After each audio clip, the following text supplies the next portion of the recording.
আপনি একটা বিড়ালের বাচ্চা পালা শুরু করবেন। আপনার খাবার প্লেট থেকে একটুখানি মাছ, একটুখানি রুটি কিংবা আপনার চিবানো মুখের মাংসটাকে তাদের খাইতে দিবেন।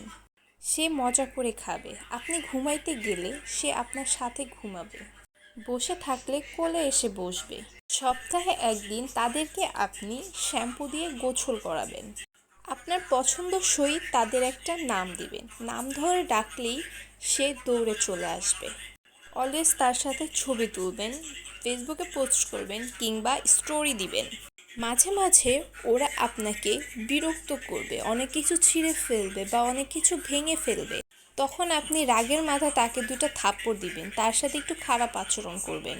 কিছুক্ষণ পর আবার আপনি তাদেরকে আদর করতে শুরু করবেন।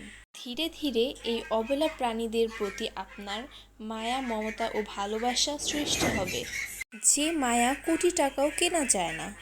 একটা সময় তাদেরকে খোঁচাখুচি না করলে, বিরক্ত না করলে, আদর করে কাছে না টানলে আপনার ভালো লাগবে না।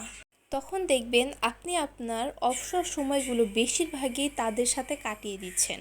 ঠিক তখনই কোনো রোগ ছাড়া, কারো ছাড়া একদম শুধুই সে আপনার পাহাড় সমান মায়া, ভালোবাসা, আদর যত্ন ছাড়া মরে যাবে। তখন কিন্তু আপনি নিজেকে সান্ত্বনাও দিতে পারবেন না, কাঁদতেও পারবেন না। একটি চাপা যন্ত্রণা অনুভব করবেন শুধু। কেউ হয়তো বলবে, আরে শুধু একটা বিড়ালই তো মরছে।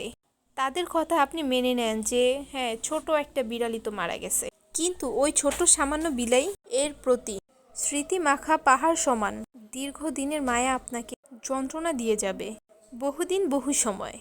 একটা সময় সব ভুলে গেলেও হঠাৎ করে যখন কথাটা মনে পড়বে তখন আপনার বুকটা ছেদ করে উঠবে। ওর ছবি দেখলে চোখে পানি চলে আসবে। ওইটার মতো মায়া আর কোনোটার প্রতি আপনি আনতে পারবেন না। শিওর, যতই বলেন সামান্য ছোট একটা বিলাই, মায়া কিন্তু মানুষের মনে বসে যায়, মনের অতল গভীরে।